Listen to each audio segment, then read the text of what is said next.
para pemuda, ayolah sinau neh. Ibarat kata sinau sing sekirane biyen tau ana, ayo disinaoni. Keris, wayang dan sebagainya niku monggo dipelajari masing-masing.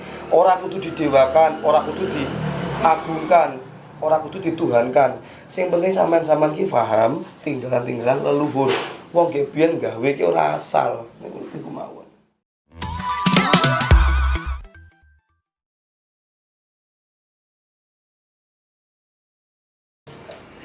Ilmu iku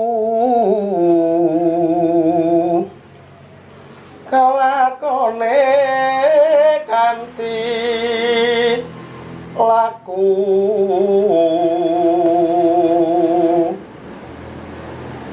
tegese lawan kas tegese kas nyanto sani setya budya pangekesing dur angkara.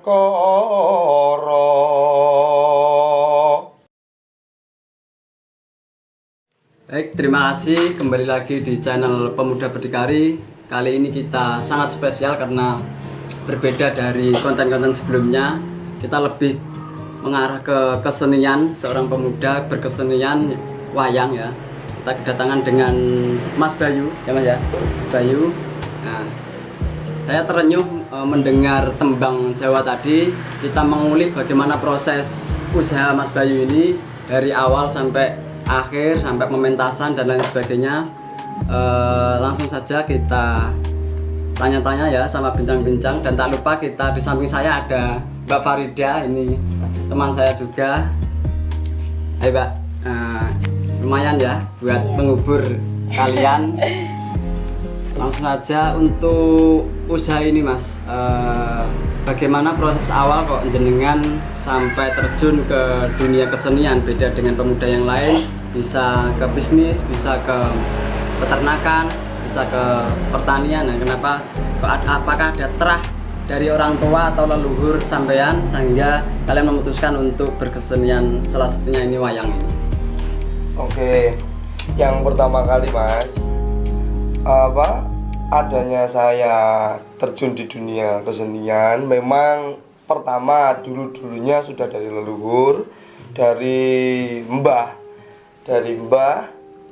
almarhum Mbah Dalang Adi, turun ke Bapak Yanto, bapak saya, turun ke saya sendiri saat ini.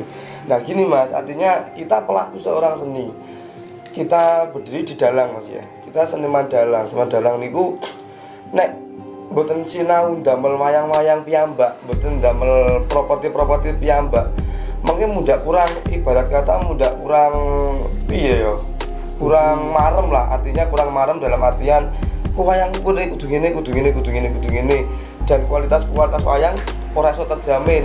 Kualitas wayang nek tuku ki mesti ngene. Enggak kebetulan nek ulang elek, garapane elek dan sebagainya, kurang marem, dan hingga pada dasarnya saya sama bapak terjun untuk membuat pembuatan wayang, ya minimal membantu konco-konco dalang seniman sekitar daerah Tuban sendiri khususnya, jika ingin pesen wayang, buat wayang, ingin punya wayang dan sebagainya, kita menjembatani mereka punya dengan kita yang membuatkan gitu. Untuk wayang-wayang jenis apa saja Mas dibuat? Mungkin kan wayang kan kalau kita melihat pementasan wayang kan ada banyak banget. Ada Bagong, Semar, Gunungan dan lain sebagainya, tokoh-tokoh. Nah itu bagaimana kok jenengan saged mengklasifikasikan atau membuat itu? Mungkin ada bahannya tersendiri, setiap wayang ada bahannya tersendiri atau sama saja bahannya? Kalau bahan itu sebenarnya sama Mas, cuma tergantung motif atau gaya dari contoh misal Semar niki Semar. Contoh misal tokoh Semar niku wonten beberapa solonan, seragenan, latenan niku hampir sama dengan solonan. Jawa Timur pun juga punya Semar. Dan itu tergantung pesanan. Kita cuman ibarat kata ya nurutin lah apa yang dimaukan oleh pelanggan cuma gitu aja. Sebelumnya itu ya Mas ya, untuk jenengan bisa sampai menekuni hal seperti ini kan biasanya anak muda itu kan jarang ya untuk minat ke apalagi kesenian yang sekarang sudah jarang ditanggap apalagi dengan pandemi seperti ini ya. Itu gimana kok bisa timbul minat untuk menekuni hal seperti ini dari jenengan? Selain dari latar belakang keluarga pasti kan ada hal lain juga ya. Memang dari segi keluarga oke ya, apalagi saat ini ada pandemi dan kita kan kena dampak juga ya, artinya kena dampak kesenian nggak bisa berjalan. Tapi kita kembali lagi dalam ibadah seni, ada di hati nurani kita masing-masing. Jadi ada bisanya dikatakan seni memang itu sentuhan rohani. Kalau nggak menyentuh rohaninya, nggak bakalan mungkin dia berdikari dalam seninya, apalagi membawa seninya untuk ke jenjang bisnis membisnis. Niku nek mboten digoleki tenanan mboten saged. Dan artinya memang kalau kita bicara tentang pandemi, wah kita kena dampak banget. Tapi enggak masalah kena dampak. Yang penting apa? Insya Allah kita masih diberikan hidup lah sama Tuhan. Untuk proses pembuatan Mas, mulai dari bahan kulitnya, terus mengukirnya, mahatnya, mencatnya sampai menjadi sebuah wayang dan layak jual itu membutuhkan waktu, dan mungkin ada hal-hal apa yang harus dilakukan dalam tanda kutip kita sebagai orang Jawa ada melakukan puasa ini atau ini, mungkin bisa kita sharing untuk proses pembuatan dari awal Mas. Kalau pembuatan wayang memang agak rumit Mas, agak rumitnya itu memang prosesnya kulit itu sangat rumit. Sebelum katakan dikasih pola-pola wayang seperti ini, pola gambar seperti ini, kita ambil satu bahan. Contoh misal, ambil satu bahan kayon gunungan segini ya. Ambil satu bahan ukuran ini, kita lalu direndam sama air minimal 1 malam lah, minimal 1 malam direndam. Kalau sudah direndam 1 malam kita ambil besoknya gitu, terus kita pentang. Cara Jawane dipentang niku dipeme, dipaku rapat ngono kae nggih, diwakoni rapat. Bar dipaku rapat paling enggak niku di PP niku kurang langkunge 4 sampai 3 hari. 3 sampai 4 hari niku dipentang. Tur mboten untuk dipanaske. Kudu posisi nggon sing adem. Jadi dene ademnya adem memang bener-bener garing murni, bukan garing perkara sinar matahari. Tuh. Terus kita press. Saat habis dipentang kita press lagi dibentuk pola seperti ini. Di press niku mbok dikek ngisore kaca, mbok dikek ngisor kasur. Kuduwe di press, butuh lulang ki mau kenceng terus. Mari ngono di pola. Mari dipola lagi dipahat ukuran pola iki mang. Dipahat ki mang paling gak sing rada suwe pahate, Mas. Memahat itu paling lama niku 1 bulan 3 sampai 4 bulan. 3 minggu sampai 1 bulan. Tergantung mood. Nggih. Urusan sungging niku ngecat, Mas. Cara bahasa wayang sungging niku ngecat. Menyungging. Sungging niku memang cat. Niku paling cepet. Mungkin 3 sampai 4 hari sudah kelar. Beda lagi kalau saya dulu pernah niat nazar. Wayang saya sendiri toko Balowo ini Brotoseno. Toko Balowo tak niati, tak kajati. Suwengi iku kudu dadi. Karena apa? Saya mengambil hari malam Jumat leginya. Terus 1 malam jadi, Mas. Itu dulu. Buat sendiri, Mas. Mungkin saya buat sendiri, wayang saya sendiri. Terus ada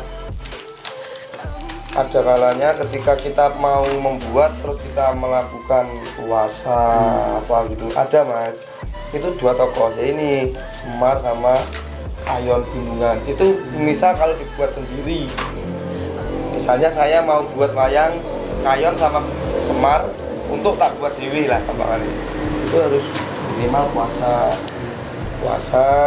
ini apa, ini rakati. Ya, nuwun sewu, bukan kita mendewakan seorang Semarnya, bukan kita mendewakan dan kita mengagungkan wayang, itu bukan. Tapi kita melihat leluhur siapa sih Sapa Semar. itu Semar. Terus Kayon, gunungan itu juga. Gunungan itu jagat gumelar, jagat yang gumelari pertama kali ada di dunia. Jagat gumelar itu siapa? Tokoh pewayangannya ya gunungan ini. Ada isinya Buto, Das Mangkoro, Buto, ada macan, ada ini kan ada filosofi tersendiri. Khusus gunungan Gapuran itu ada filosofi tersendiri. Memang leluhur kita yang tua dulu. Jadi lebih kepada menghormati ya. Betul. Harga mas, kan setiap wayang kan berbeda harga, berbeda Betul. bahan, berbeda pengiriman dan lain sebagainya. Mungkin bisa dibocorkan kepada kita, mungkin wayangnya seperti ini kira-kira berapa, terus yang pesan itu dari mana saja, dan mungkin digunakan untuk apa, biasanya digunakan untuk pewayangan atau untuk hiasan dinding atau Betul. untuk apa gitu. Oke, kalau pemesanan dua kategori antara dibuat hias sama dibuat pedalangan, niku kita prioritaskan dari apa? Medianya mas, artinya bahannya. Kalau dibuat hias, artinya dibuat hias itu hanya bentuk wujud gambarnya kan. Iya. Yang penting kan waktu dihiaskan. Buat pajangan. Nggih, contoh misal jenengan dewau kados tanglet, lulange kebun apa wedhus, nah dan sebagainya niku kan nggih saged kita prioritaskan yang pembuatannya dulu. Sing penting nek dienggo pedalangan iku sejene yo garapane yo ketata apik, runtut, sing penting cekelane. Niku kudu penak. Soalnya dalang niku ora butuh wayang apik. Dalang niku butuhe wayang enak. Niku nek cara pedalangan. Terus malih harga nggih. Harga niku tergantung mas, tergantung ukuran wayang, tergantung tingkat kerumitan pahatan. Nek ngecat iki wis hadiah, wis bebas. Ngecat wayang angel, wayang apik ya wis ngono kuwi pokok cacatane. Sing penting pola dari awal pola. Seukuran bolos rewu. Ini bolos rewu ini baru proses pengecatan. Ini kurang lebihnya kalau dua itu 5,5 sampai 6 juta tergantung bahan, gapit dan sebagainya. Pokoknya properti sing buat perlengkapan isi wayang itu 5,5 juta sampai 6,5 juta itu dados bahan saking mriki. Nggih ngoten. Terus ukuran sampai menten iki tergantung juga apa? Seukuran Gatot Kaca, Anoman niku di kisaran harga kanan kirinya 1.200.000 sampai 1.500.000. Kita prioritaskan yang untuk pedalangan niku samonten niku. Nggih memang pedalangan niku lak kudu meliputi banyak banget mas pedalangan niku, tak bukane pisan di sini. Wayang sebelum jadi wujud wayang bentuk wayang seperti ini kita harus prioritaskan wajah. Nah, ini yang namanya corean bedahan. Wajah bedahan itu pahatan yang samping yang luar sini ini namanya bedahan. Kalau ini salah, berarti wayang jadi elek. Ini wajah yang Kita prioritaskan wajah ukuran seberapa, kita tegaknya, lanyap dan diluknya wayang itu penting. Terus bau. Ini kalau membuat corean satu wayang ini 1 minggu, 2 minggu nggak cukup mas. Buat revisi wayang ini terus corean sampai ukuran sini sama sini imbang, digawe perang orang obat mabit, ada keseimbangan antara si bawah dan atas. Niku sing paling angel niku corean teng mriku.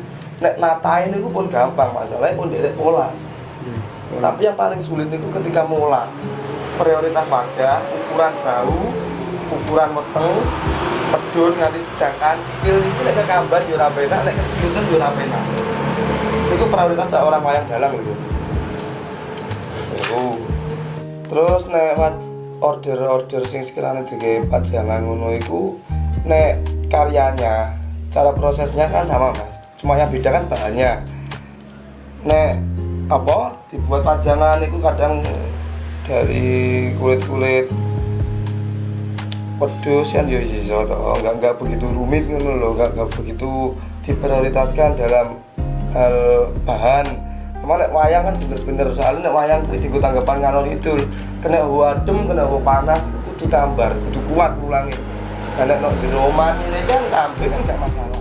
Motivasi untuk pemuda khususnya masyarakat Tuban karena sangat unik ini ya, kita bertemu dengan pemuda yang berkesenian dan kesenian yang sudah lama yaitu wayang, dan tetap digeluti dengan ikhlas, dengan sungguh-sungguh sampai saat ini. Mungkin ada pesan untuk motivasi kita pemuda khususnya di kesenian dan kebudayaan di masyarakat Tuban, atau ada sinergitas dengan pemerintah atau gimana, monggo? Oke, untuk pemuda niku ngeten. Memang bentuk kesenian wayang niku lah ibarat kata jadul iya, katrok iya. Wong nom nyawang wayang gak jaman. Canom kok dolanan wayang niku mungkin riyin. Artinya mungkin riyin niku ngeten, jenengan kudu ibarat kata mengkaji dulu wayang niku pripun. Wayang iki piye? Memang wayang iku dadi mediane awake dhewe iki biyen kanggo ngrasuk agama, tapi sebelum Kalijaga niku wonten wayang pun enten. Lah awake dhewe mau karek ngeluri-nguri, awake dhewe mau karek ngembangke, minimal kita menjaga apa? Adanya wayang itu harus eksis, harus ada di mau. Terus kanggo pemuda, kalangan pemuda niku sampean aja ngelokne wayang iki ibarat kata iki norak, iki jadul dan sebagainya. Nek sampean urung ngerti iki aja dilokne, timbangane sampean ngelokne dunia klasik tapi sampean tergiur ambek dunia modern. Ibarat kata gini, sampean wae urung ngerteni tinggalane Mbah Buyutmu kok wis sinau Mbah Buyut wong liya. Nah niku to Mas. Ibarat kata seperti itu, muga-muga wae dengan adanya wayang eksis meneh iki para pemuda-pemuda iso sinau minimal paham. Boten kok saged tentang wayang, boten minimal paham. Lah wong wis paham iki mang bakal ajen kinajenan ngajeni antara siji lan sijine to. Sing penting ngomong iku mang ngajeni sing tinggal-tinggalan ngene-ngene iki. Carane ngajeni piye ya ora kudu nanggap opo enggak, minimal paham. Niku nek pesan-pesane kula damel kanca-kanca sing para pemuda, ayolah sinau neh. Ibarat kata sinau sing sekirane biyen tau ana ayo disinaoni. Keris, wayang dan sebagainya niku monggo dipelajari masing-masing. Ora kudu didewakan, ora kudu diagungkan, ora kudu dituhankan. Sing penting sampean ki paham tinggalan-tinggalan leluhur. Wong ge biyen gawe ki ora asal. Terima kasih bincang-bincang kita bersama Mas Bayu. Dan mungkin ada channelnya apa Mas di channel YouTube? Bayu Tuban Official. Bayu Tuban Official. Dan Mbak Farida channelnya apa? Farida Utami Story. Farida Utami Story. Silahkan di subscribe. Mudah-mudahan apa yang kita sharingkan dan kita bincangkan ini menjadi pengalaman dan bisa bermanfaat untuk kita semua. Saya tutup dulu. Salam pemuda berdikari, kreatif, inovatif, dan produktif. Wassalamualaikum warahmatullahi wabarakatuh. Waalaikumsalam warahmatullahi wabarakatuh.